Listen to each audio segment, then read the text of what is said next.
ছাদে প্রচুর প্রচুর লোক। আসলে কিন্তু এভাবে ছাদে ভ্রমণ করা একদমই ঠিক না। আর রেল কর্তৃপক্ষ কিন্তু এই দিকে একদমই দৃষ্টি দেয় না। এই যে কমিউটার ট্রেন, এই ট্রেনে কিন্তু প্রচুর লোক ছাদে আছে। আর এই ট্রেনের টিকিট প্রাইস অনেক কম হয়, যার কারণে মানুষ এই ট্রেনে কিন্তু আসলে এভাবে ভ্রমণ করতে পছন্দ করে। এটা কিন্তু একদমই মানুষের লাইফ রিস্ক। তো এই যে চলে আসছে হিরোর মতো ট্রেনটা চলে আসতেছে, আর ওটা চিলাহাটি ট্রেনটা চলে গেল। আর এই যে ট্রেন আসছে,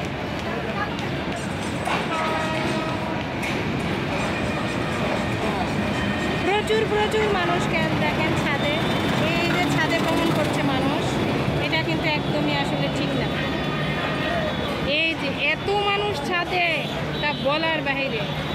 তো ছাদে ওনারা আসলে ভ্রমণ করছে, কিন্তু আসলে গরমের জন্য বেশি, এবং ভেতরে জায়গাও নেই।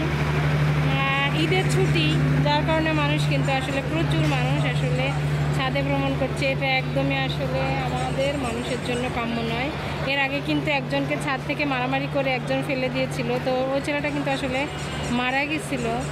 তো এইটা হচ্ছে আমাদের বিমানবন্দর ট্রেন স্টেশনের এই মুহূর্তের ছবি।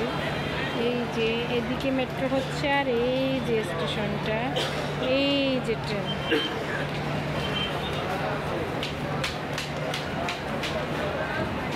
এই যে সব মানুষ কিন্তু আসলে ছাদে ভ্রমণ করছে। মানুষ ছাদে কিন্তু আসলে কোনোভাবেই ভ্রমণ করা উচিত না। এই যে ওনারা নামছেন খুবই রিস্ক নিয়ে।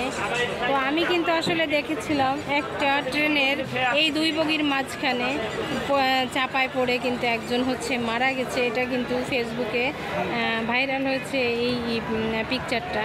তো এইভাবে কিন্তু আসলে রেল কর্তৃপক্ষ চাইলেই কিন্তু এটা বন্ধ করতে পারে, বাসে আসতে পারে মানুষ, কিন্তু আসলে অল্প টাকায় ভ্রমণ করার জন্য ট্রেনে খুবই অল্প টাকায় ওনারা হচ্ছে ভ্রমণ করতে পারে। এই জন্য ওনারা হচ্ছে এইটা করে, ফ্রিতেও ভ্রমণ করা যায়, এবং তারা হচ্ছে খুবই কম টাকায় হচ্ছে ভ্রমণ করা যায়, যার কারণে এইভাবে হচ্ছে ট্রেনের ছাদটাকে বেছে নেয়। এটা কিন্তু ঈদের সময় এই রুটে কিন্তু আসলে ট্রেন বাড়ানো উচিত, অনেক অনেক বাড়ানো উচিত।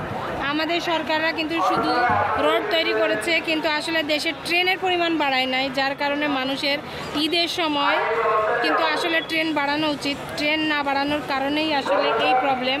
এত মানুষ এই যে ছাদে রিস্ক নিয়ে, প্রচণ্ড পরিমাণ রিস্ক নিয়ে কিন্তু ওনারা আসলে ভ্রমণ করছেন ছাদে।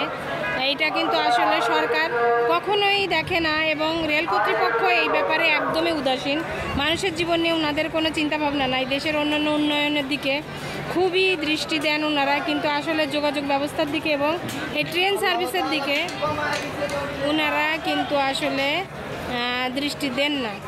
তো ওই যে কর্নারে দেখা যাচ্ছে একজন ফিলিস্তিনের পতাকা নিয়ে আসলে অনেকেই ফিলিস্তিনিদের জন্য আসলে হচ্ছে হরতাল করছেন, প্রতিবাদ জানাচ্ছেন ফিলিস্তিনি ভাই বোনদের জন্য।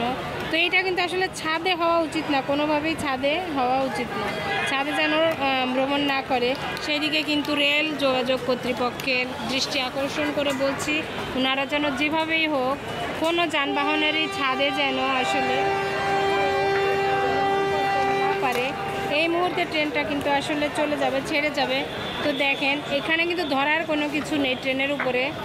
আর আগামী ট্রেনের হচ্ছে ঈদের আগে কিন্তু দুইটা ছেলে টিকটক করতে যেয়ে কিন্তু ট্রেন থেকে আসলে পড়ে যেয়ে মারা গেছে। তো কে যে কখন টিকটক করবে ট্রেনের ছাদে বসে কেউ বলতে পারে না। তো আমি বলবো যে কোনোভাবেই হচ্ছে যেন ট্রেনের ছাদে কেউ ভ্রমণ না করেন। আর আমার ফিলিস্তিনি ভাই বোনদের আল্লাহ সেভ করুন। ফিলিস্তিনিদের জন্য এই যে এক ভাই কিন্তু আসলে ফিলিস্তিনের পতাকা নিয়ে উনি ট্রেনের উপরে দাঁড়িয়ে প্রতিবাদ করতে করতে যাচ্ছেন। আলহামদুলিল্লাহ ওনাকে দেখে আসলে অনেক অনেক ভালো লেগেছে ভাইয়া।